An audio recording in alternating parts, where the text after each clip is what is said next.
ही आपको ये पता चल सके कि आपने फ्यूचर में क्या करना है। अदरवाइज क्या, जैसे ही आप ग्रेजुएशन कंप्लीट होगी तो आप क्या करोगे, एक दूसरे से पूछोगे आगे क्या करना है, आगे क्या करना है, या फिर नेट पे सर्च करोगे कि हमें क्या करना है। उनका नाम इसी वजह से बच्चों को हम क्या करते हैं कि स्पेशल बाहर से expert time to time call करते हैं, उन्हें बुलाते हैं ताकि वो अपने जो विचार है, अपने एक्सपीरियंस आपके साथ शेयर कर सकें। बहुत सारे बच्चे हैं जो इस बात पे स्ट्रेस ले लेते हैं या अपनी छोटी सी लाइफ के अंदर वो अपनी पॉइंट को सोल्व नहीं कर पाते, और छोटी छोटी बातों को वो स्ट्रेस ले चुके होते हैं, बिना मतलब कि उनकी एंजाइटी जो है उनकी लाइफ को स्पॉइल करने लग जाती है। तो ऐसे केसेस के अंदर आपको जो है हम ये एक्सपर्ट प्रोवाइड करते हैं, तो ये बहुत अच्छा मंच है। आपको बहुत अच्छे से ये सुनना है कि आपने आगे फ्यूचर में क्या करना है। आप इससे काफी क्वेश्चन भी कर सकते हैं, ठीक है। आज हमारे बीच में राजेंद्र जोधपुरिया,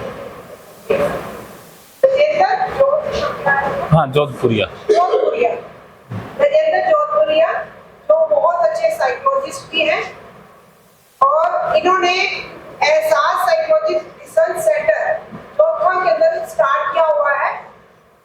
ये आपको इनका कम से कम 100 कॉलेज के अंदर एक छोटे में इन्होंने इतने सेमिनार करवाए हैं, इनका एक्सपीरियंस रहा है।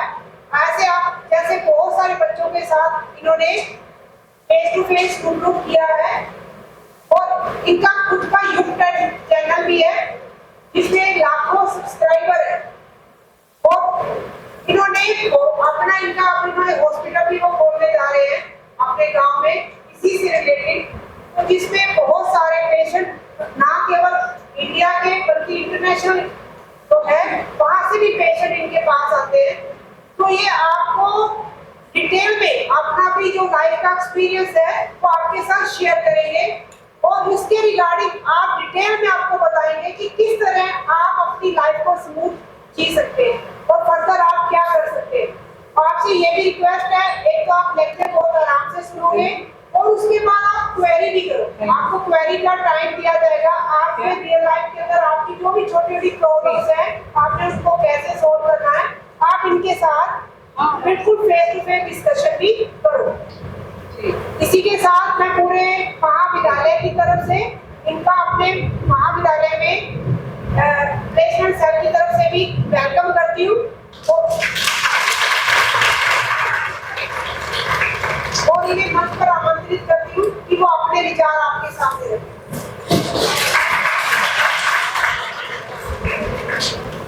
Good morning students. मैं आज तहे दिल से आभारी हूं प्रधानाचार्य जी का, पूरे कॉलेज स्टाफ का, कुलदीप कौर मैडम जी का, मनीषा जी और उनके साथ जो बैठे निर्मला मैडम का भी आभारी हूं कि वो इस लेक्चर को सुनने के लिए आए हैं। तो प्यारे विद्यार्थियों, मैं आपका भी बहुत आभारी हूं कि आपने आज एक स्पेशल दिवस के ऊपर मेंटल हेल्थ पर लेक्चर सुनने के लिए यहां पर आप एकत्रित हुए हो। प्यारे विद्यार्थियों, मेरा नाम राजेंद्र जोधपुरिया, मैं एक मनोवैज्ञानिक और फेस रीडर हूं। जैसे आपने नाम सुना होगा माइंड रीडर, या वो चीज अलग है, लेकिन मैं फेस रीडर हूं। वो क्या कला है, कैसे ये रीड किया जाता है, इसका डेमो भी दिखाएंगे कि आपके बारे में आप कोई भी इच्छुक हो तो उसका डेमो भी आपको करके दिखाएंगे। इसके साथ साथ एक छोटा सा डेमो रहेगा हिप्नोटिज्म का, हिप्नोथेरेपी का, कि कैसे आपकी अनकॉन्शियस की जो ताकतें हैं, हमारे अचेतन मन में बहुत ताकत है, उस ताकत का कैसे हमने जीवन में इस्तेमाल करना है।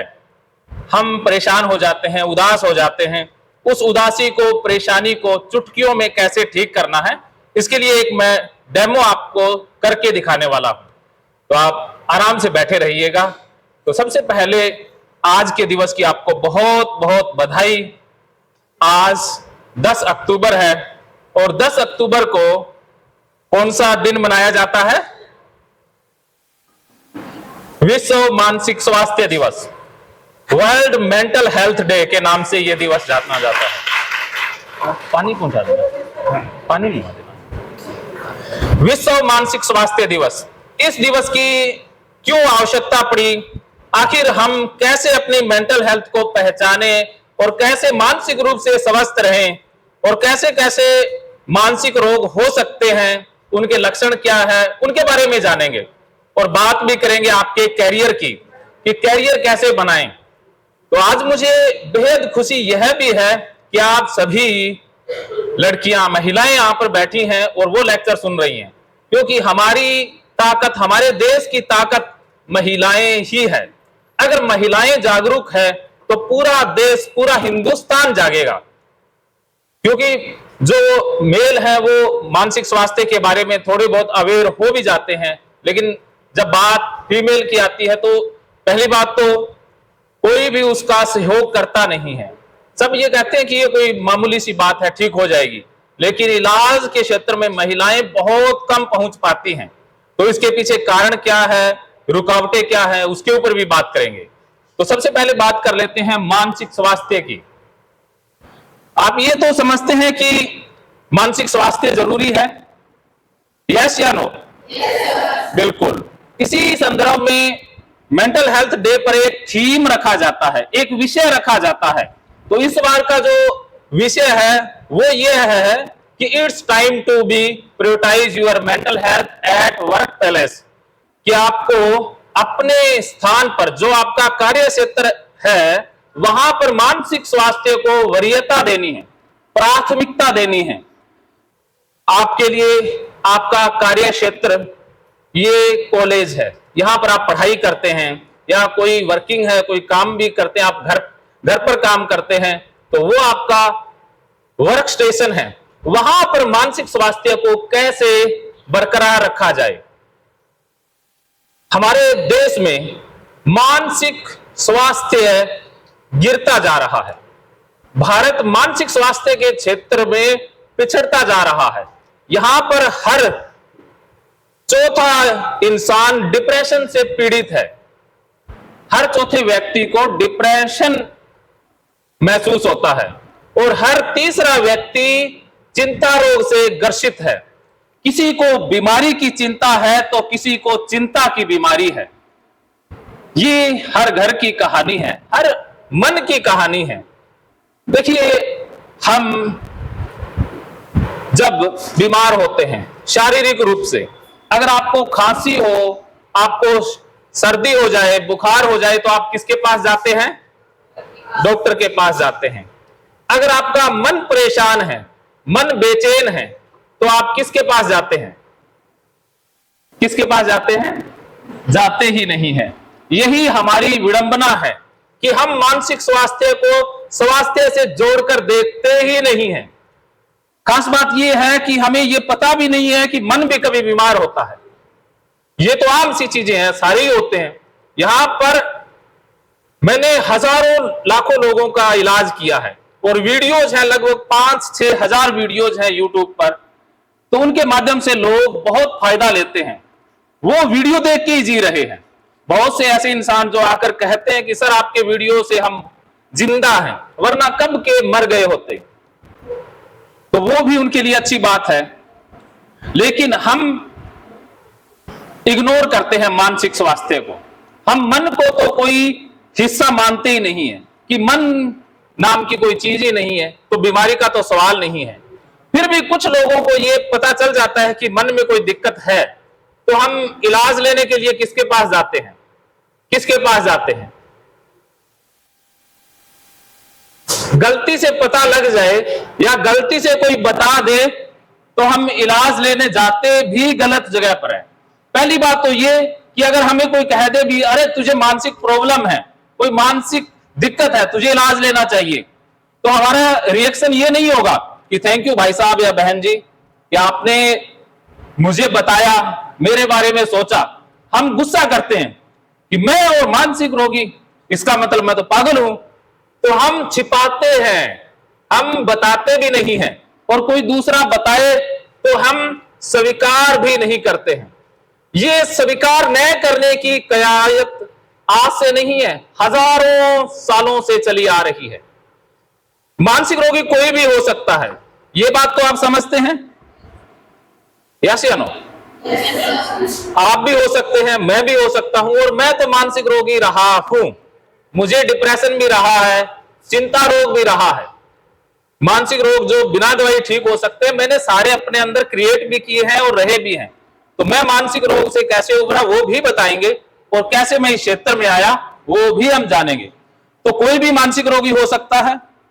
बहुत से सितारे, अमिताभ बच्चन डिप्रेशन से पीड़ित रहे, दीपिका पादुकोण को ओसीडी है, और भी बहुत सारे जो खुलकर बात करते हैं, कहते हैं कि हमें मानसिक रोग रहा है।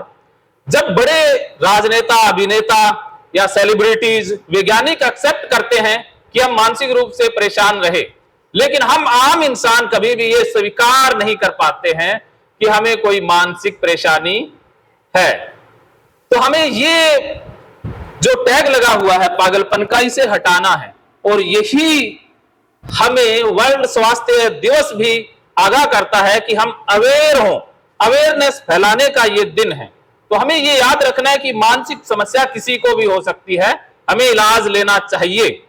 तो इलाज लेने के लिए कहां जाना चाहिए वो हमें पता नहीं है। बहुत से लोगों को ये तो पता चल जाता है कि कोई ना कोई गड़बड़ जरूर है, कोई ना कोई पंगा जरूर है। तो घर वाले क्या कहते हैं, ज्यादातर हमारा जो रिस्पॉन्स होता है या लोगों का रिस्पॉन्स होता है वो यही होता है कि मानसिक रोग हो गया है तो भाई झाड़ फूंक करवाओ। हम बाबाओं के पास चले जाते हैं, बाबाओं के डेरों पर, बाबाओं के पास जितनी भीड़ जाती है उसमें से लगभग इंसान मानसिक रोगी ही होते हैं। तो हम गलत जगह पहुंच जाते हैं, वहां पर कोई इलाज नहीं होता, अलबत्ता और ज्यादा डरा दिया जाता है। क्योंकि वो तो जाते ही बताएंगे कि फला दोष है, फला कोई उसका भूत आ गया है, ये विधि करवानी होगी, ये पाठ करवाना होगा, हवन करवाना होगा, या तरह तरह के वो चक्कर बताते हैं। राहु बीमार हो गया, केतु बीमार हो गया, पता नहीं उनकी वो किताब होती है उसमें सारे बीमार ही होते हैं। और आपको कहेंगे दक्षिणा लगेगी, आपको ये चढ़ावा चढ़ाना होगा, और उसी के साथ आप ठीक भी कर देते हैं। आप ठीक ना हो या ना हो, इससे कोई फर्क नहीं पड़ता उनको अपनी दक्षिणा चाहिए, वो ठीक हो जाते हैं। तो बाबाओं के पास इलाज नहीं है तो हम गलत जगह पहुंच जाते हैं। तो बाबाओं के पास कभी भी ना जाएं, ना किसी को रेफर करें, वरना समस्या बिगड़ जाती है। तो कई बार बीमार होते हैं तो गलत जगह इलाज के लिए पहुंचते हैं, और फिर कुछ पढ़े लिखे इंसान इन बाबाओं में विश्वास नहीं रखते हैं। वो कहते हैं कोई मानसिक समस्या है, उसके लिए हम इलाज लेंगे। फिर हम एक गलती और कर देते हैं। दूसरी गलती ये रहती है कि हम पहुंच जाते हैं डॉक्टर के पास, वो देता है दवाइयां। तो मानसिक रोगों के लिए दवाइयां उतनी कारगर नहीं है। कुछ एक रोग हैं जिनके लिए दवाइयां लेनी बहुत जरूरी है, उनके बारे में भी हम जानेंगे। लेकिन जिन रोगों के बारे में आज हम बात करेंगे, मानसिक स्वास्थ्य के बारे में बात करेंगे, उसमें दवाइयों की कोई आवश्यकता नहीं है, बिना दवाई भी इलाज हो जाता है। वो हमें पता नहीं है कि बिना दवाई वाला डॉक्टर कौन सा होता है। हमें यही पता है कि दवाई दे रहा है तो ही डॉक्टर है। मेरे पास भी फोन करते हैं लोग, कहते हैं कि सर दवाई दोगे। मैं कहता हूं मैं दवाई नहीं दूंगा, लेकिन आपको दवाई से मुक्ति जरूर दिलवा दूंगा। तो बहुत से पढ़े लिखे या जो समझदार लोग हैं वो बिना दवाई ठीक होना चाहते हैं, क्योंकि दवाई जो चिंता रोग है या डिप्रेशन है उसमें सुलाती मात्रा है, और भी बहुत सारे साइड इफेक्ट आ जाते हैं। उनके बारे में तो हम चर्चा नहीं करेंगे। हम बात यही करेंगे कि बिना दवाई कैसे हम मानसिक रूप से स्वस्थ रहें। तो अब हम कुछ अवेयर हुए कि हमें इलाज के लिए कहां जाना चाहिए। डॉक्टर के पास ना नहीं जाना चाहिए, ये पता चला, जाए कहां वो नहीं पता। तो अब जो डॉक्टर कह सकते हैं कि वो डॉक्टर टाइप ही होते हैं, जो बिना दवाई इलाज करते हैं, उन्हें काउंसलर या मनोवैज्ञानिक कहा जाता है, साइकोलॉजिस्ट कहा जाता है, साइकोथेरेपिस्ट उन्हें बोला जाता है। तो वो बिना दवाई हमारी बीमार सोच को ठीक करते हैं कि हमारी सोच में गड़बड़ी होती है। ये दुनिया हमारे लिए वैसी ही है जैसे हम हैं, दुनिया वैसी नहीं है जैसी है, दुनिया हमारे लिए वैसी ही है जैसे हम होते हैं। तो हमारी सोच से ये दुनिया बनती है।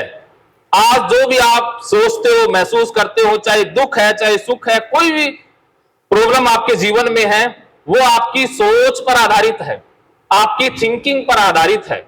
अगर हम अपनी सोच को बदल लें तो हमारे लिए दुनिया के मायने ही बदल जाएंगे। सब कुछ हमारी सोचने की क्षमता पर निर्भर है। तो सोच के पैटर्न को कैसे बदलें, ये छोटे से डेमो में जानेंगे। तो अब हम ये जान गए कि हमें बिना दवाई इलाज के लिए साइकोलॉजिस्ट या काउंसलर से संपर्क कर लेना चाहिए। इसके बाद भी समस्याएं बहुत सारी हैं। इसके बाद भी समस्या ये रहती है कि अगर हमें कोई बता दे कि आप मानसिक रोगी हो, पहली बात तो हम स्वीकार नहीं करेंगे। आज से हजारों साल पहले भी स्वीकार्य नहीं था। एक मानसिक रोगी हजारों साल पहले, जिसका नाम आप जानते हैं लेकिन आपको नहीं पता कि वो मानसिक रोगी हुआ था, अर्जुन। महाभारत के युद्ध में अर्जुन युद्ध लड़ने से इनकार कर देता है। अर्जुन युद्ध लड़ने से क्यों इनकार करता है? भाइयों के प्रति प्रेम नहीं जागा था, वो डर गया था, उसे चिंता रोग हो गया था, एंजाइटी डिसऑर्डर जिसे बोलते हैं। उसके पैर कांपने लग गए थे, हाथ से गांडीव धनुष छूट रहा था। तो ये पैनिक अटैक के लक्षण होते हैं, जिसके बारे में हम जानेंगे। उसके बाद उसने कहा कि मैं इनको नहीं मारूंगा, ये मेरे भाई बंधु चाचा जो भी हैं, इनको मारूंगा नहीं। मैं तो भीख में अन्न मिलेगा उसे खाना पसंद करूंगा, लेकिन इन्हें नहीं मारूंगा। मैं खुद मर जाऊंगा लेकिन इन्हें नहीं मारूंगा। तो वो सुसाइड तक की बात सोचने लग गया था। ये लक्षण होते हैं डिप्रेशन के। तो महाभारत के युद्ध में अर्जुन मानसिक रूप से बीमार हो जाता है। अब मानसिक रूप से अर्जुन बीमार हुआ तो उसका इलाज हुआ किसके द्वारा? श्री कृष्ण एक काउंसलर हैं। वर्ल्ड हिस्ट्री में कृष्ण जैसा काउंसलर ना हुआ ना होगा। तो काउंसलर का रूप है कृष्ण का। तो गीता एक काउंसलिंग बुक है, एक थेरेपी बुक है। मैंने इसे किसी धर्म से या किसी उससे नहीं जोड़ा हुआ है, मैंने इसके ऊपर काम किया है सिर्फ एक मनोवैज्ञानिक किताब के रूप में, एक थेरेपी के रूप में। तो गीता एक थेरेपी की बुक है और कृष्ण एक काउंसलर है। अगर आप इस वे से गीता को पढ़ें और अपने जीवन में अपना लें तो सारे रोग चुटकियों में ठीक हो सकते हैं। मेरे रोग ठीक हुए हैं, इसलिए मैं ये बता रहा हूं। तो हमें अर्जुन भी स्वीकार नहीं करता है। वो कहता है मैं बीमार नहीं हूं, मैं तो अपनों को नहीं मारूंगा, मैं तो भाग जाऊंगा। हम भी जिंदगी में ऐसे सोचते हैं कि भाग जाएं, पढ़ाई लिखाई का कोई फायदा नहीं है, घर में भी मन नहीं लग रहा है, छोड़ छाड़ के कहीं चले जाते हैं। तो ये भगोड़ापन है कि हम भाग रहे हैं। तो जिंदगी में जब भी भागने का मन हो तो समझ लेना कि डिप्रेशन के लक्षण आ रहे हैं। तब हमारी गीता मदद करती है कि हम अपना युद्ध लड़ें। हमारे लिए हमारा युद्ध क्या है? हमारा कार्य क्षेत्र। महाभारत का युद्ध तो 18 दिन में समाप्त हो गया था, लेकिन एक युद्ध निरंतर हमारे मन में भी चलता रहता है, जो 18 दिन नहीं 18 सालों में भी समाप्त नहीं होता है। सोते जागते इसमें युद्ध चलता ही रहता है। तो आज महाभारत हमारे मनों में है। उस युद्ध को जीतने के लिए हमें एक कृष्ण जैसे सारथी की जरूरत है। तो कृष्ण जैसा सारथी हमें गीता से ही मिल सकता है। तो अब स्वीकार अर्जुन नहीं कर पाता है तो हमें स्वीकार करना है। अर्जुन भूल जरूर कर सकता है, लेकिन हम सीखेंगे अर्जुन से, गीता से, कि हम स्वीकार करेंगे। जब भी आपको कोई परेशानी हो तो आप एक्सेप्ट करें, स्वीकार करें कि मुझे मानसिक परेशानी है। मेरे पास हजारों ऐसे आए जो आकर के कहते हैं सर हमें मानसिक परेशानी है, और घर पर भी बताकर आते हैं, मोहल्ले में भी बता देते हैं कि हमें इलाज लेने जाना है और हम जोधपुरिया के पास इलाज लेने जा रहे हैं। रिश्तेदारों तक को बता देते हैं और वो इतने हल्के हो जाते हैं, जैसे ही बताते हैं तो हल्के होकर के आते हैं और ठीक होकर के भी जाते हैं। ज्यादातर तो आते हैं, वो कहते हैं सर पहली बात हमारी और आपकी बातचीत किसी को पता नहीं चलनी चाहिए। उनका पहला असूल रहता है कि हमारी बात को गुप्त रखा जाए, कॉन्फिडेंशियल रखा जाए। कुछ ऐसी बातें होती है जो गुप्त रखी जा सकती है, मैं मानता हूं एज ए साइकोलॉजिस्ट, लेकिन जो मानसिक रूप से बीमारी की बात है वो नॉर्मल है, कोई भी हो सकता है। तो हमें मानसिक बीमारी के ऊपर खुलकर बात करनी चाहिए अपने विश्वास पात्रों से। तो जो कहते हैं कि हमारी बात नहीं बतानी चाहिए, वो कहीं ना कहीं अपनी बात को छुपाने में ऊर्जा का व्यय कर रहे होते हैं। तो उनके ठीक होने में समस्या आती है। और दूसरी बात यह रहती है कि वो बताकर आते हैं कि हम रिश्तेदार के पास जा रहे हैं, हम घूमने जा रहे हैं, ये नहीं बताएंगे कि हम इलाज लेने जा रहे हैं किसी मनोवैज्ञानिक के पास। अगर ये बता देंगे तो लोग क्या कहेंगे, पागल है भाई, पागलपन के डॉक्टर हैं। मेरे को बहुत से लोग कहते हैं ये पागलों का ही डॉक्टर है, खुद ही पागल होगा। ऐसी हमारे साथ बातें जुड़ी होती है और कुछ लोग समझते भी हैं कि जैसा काम करता है इंसान वैसा हो जाता है, लेकिन ऐसे डॉक्टर मानसिक रूप से मजबूत हो जाते हैं, या जो इलाज लेता है वो मानसिक रूप से मजबूत हो जाता है। मन के बारे में जो थेरेपीज है वो सबको ही लेनी चाहिए, नॉर्मल हो, ताकि वो बीमार ना हो पाए।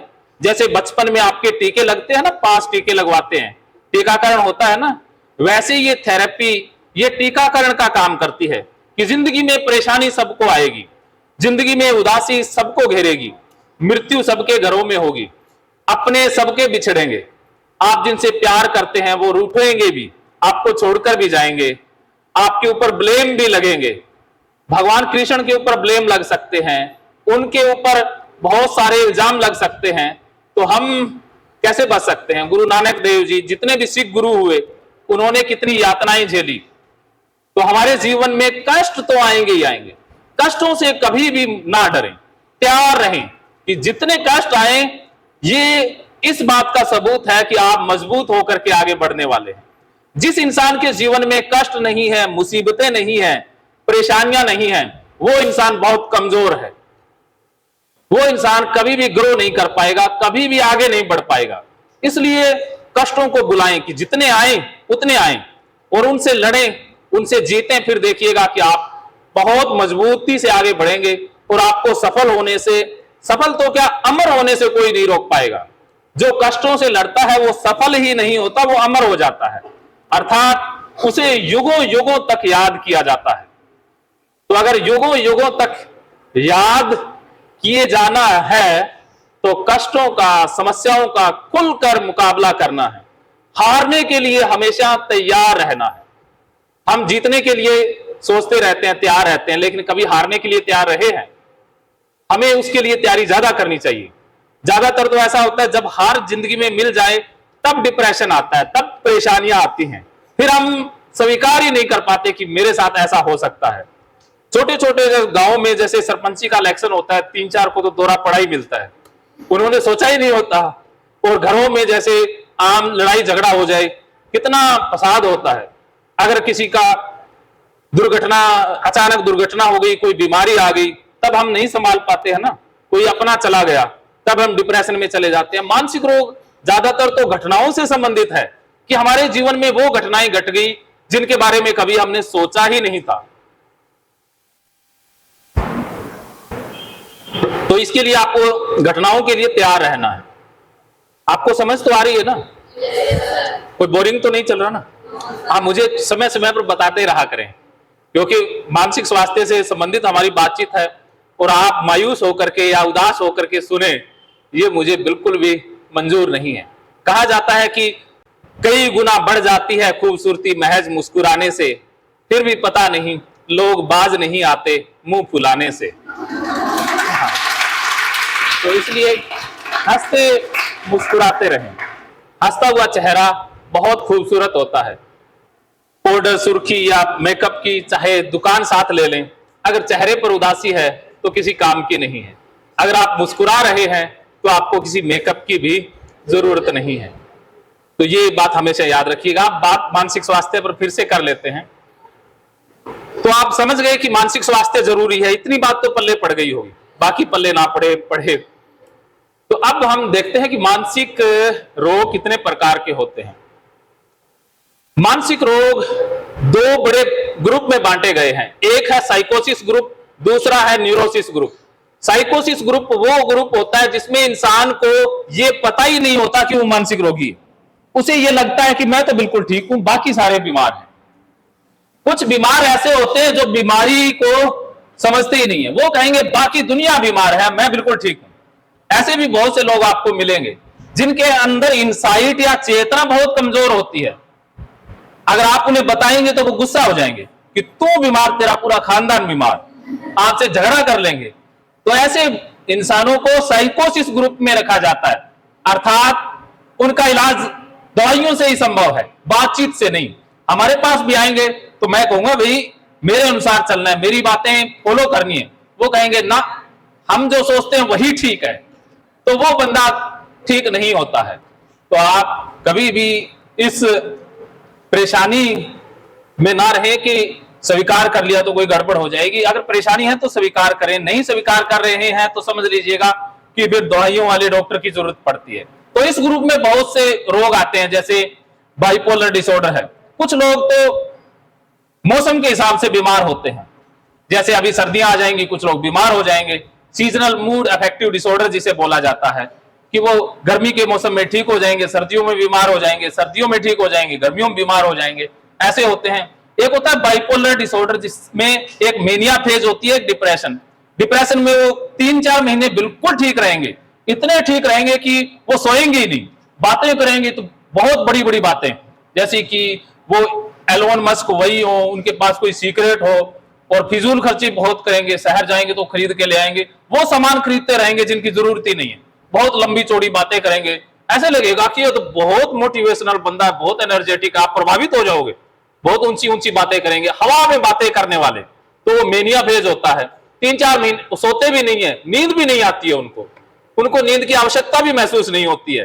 3-4 महीने के बाद दूसरा फेज आता है डिप्रेशन वाला, फिर 3-4 महीने बिल्कुल ही डिप्रेशन में, घर से बाहर ही नहीं निकलेंगे, बोलेंगे भी नहीं किसी से। फिर 3-4 महीने बाद दूसरा फेज आ जाता है। तो ये बाइपोलर डिसऑर्डर होता है। इसके अलावा स्किज़ोफ्रेनिया, जिसका नाम आपने सुना होगा, कुछ लोगों को आवाजें सुनाई देने लग जाती है कानों में कि भगवान मेरे से बात कर रहे हैं, भूत मेरे से बात कर रहे हैं, फला आदमी 10 किलोमीटर से मेरे से बात कर रहा है, ऐसी बातें करेंगे कि उनको आवाजें सुनाई देने लग जाती है। कोई दूसरा ही बोल रहा है, कहीं कानों में बोल रहा होता है, या दिखाई देने लग जाता है कि मुझे तो भगवान दिख रहे हैं, भूत दिख रहे हैं, आत्माएं दिख रही हैं, परमात्मा दिख रहा है, कोई दूसरा तांत्रिक दिख रहा है, कुछ भी दिख रहा होता है उनको, तो वो हेलुसिनेशन होता है। उसके अलावा चमड़ी पर उनको लगता है कि कोई चींटी रेंग रही है, कहीं गर्म महसूस होता है। तो पांचों जो सेंसिस हैं उनसे रिलेटेड उनको भ्रम होने लग जाते हैं, नाक से कोई खुशबू आने लग जाती है या दुर्गंध आने लग जाती है। तो पांचों ज्ञानेंद्रियां हैं, उनसे रिलेटेड भ्रम पैदा हो जाता है, जो असली में नहीं है, वो असली में महसूस उनको होता है, वो स्किज़ोफ्रेनिया होता है। ये भी दवाइयों वाला रोग है, ठीक है। तो अब बात कर लेते हैं वापस दवाइयों वाले की। जैसे राधे माँ थी, वो स्किज़ोफ्रेनिया की पेशेंट है। ऐसे बहुत से बाबा होते हैं ना, ज्यादातर बाबा वो आधे तो स्किज़ोफ्रेनिया से ही ग्रसित होते हैं, मानसिक रोगी होते हैं, क्योंकि वो भगवान से बातें कर रहे होते हैं। तो ज्यादातर तो इस कैटेगरी में आते हैं, कोई संत विरले ही होते हैं जो इस तरह के पचड़ों में फंसते नहीं। उसके बाद जो न्यूरोसिस ग्रुप वो होता है जिसमें इंसान को पता होता है कि मैं मानसिक रूप से परेशान हूं, मुझे इलाज की भी जरूरत है, लेकिन उसे सही रास्ता नहीं पता होता है। कोई अच्छे से समझा दे, सुन ले तो वो ठीक हो जाते हैं। आजकल सुनने के भी पैसे लगते हैं, आप बोलते ज्यादातर लोग तो इस फिराक में बोलते हैं कि अगला मेरे को सुन ले। कोई सुनने को किसी को राजी नहीं है, सारे बोलने के लिए तैयार होते हैं, सारे सलाह ही दे रहे होते हैं। तो अब सुनने वाला कोई मिलता ही नहीं है। लोग मेरे को कहते हैं सर आप सुन लेते हो, बहुत पेशेंस है, वरना हमें कोई सुनता ही नहीं है, सारे सुनाते ही रहते हैं, समझाते ही रहते हैं। तो आज कोई सुनने वाला मिल जाए तो लगता है कि कोई अपना ही है। तो हमारा तो काम है, हम तो प्रोफेशनल होते हैं, हमें तो पैसे मिलते हैं सुनने के, तो हम अच्छे से सुनते रहते हैं। और आधा व्यक्ति तो सुना के अपनी परेशानी ठीक हो जाता है, जाते हुए कहते हैं हम ठीक हो गए, हमने कुछ किया भी नहीं होता, अपने आप ठीक हो जाते हैं बस सुनने मात्र से। तो आप भी सुन लें किसी को, या किसी को अपना दुख सुना दें तो आधा दूर हो जाता है। तो ये न्यूरोसिस ग्रुप में आती हैं समस्याएं, जिसमें सबसे पहले एंजाइटी डिसऑर्डर, एंजाइटी में चिंता रोग, जिसमें बहुत से रोग होते हैं, जिसमें सबसे पहले फोबिया की बात करते हैं। फोबिया रोग एक ऐसा रोग होता है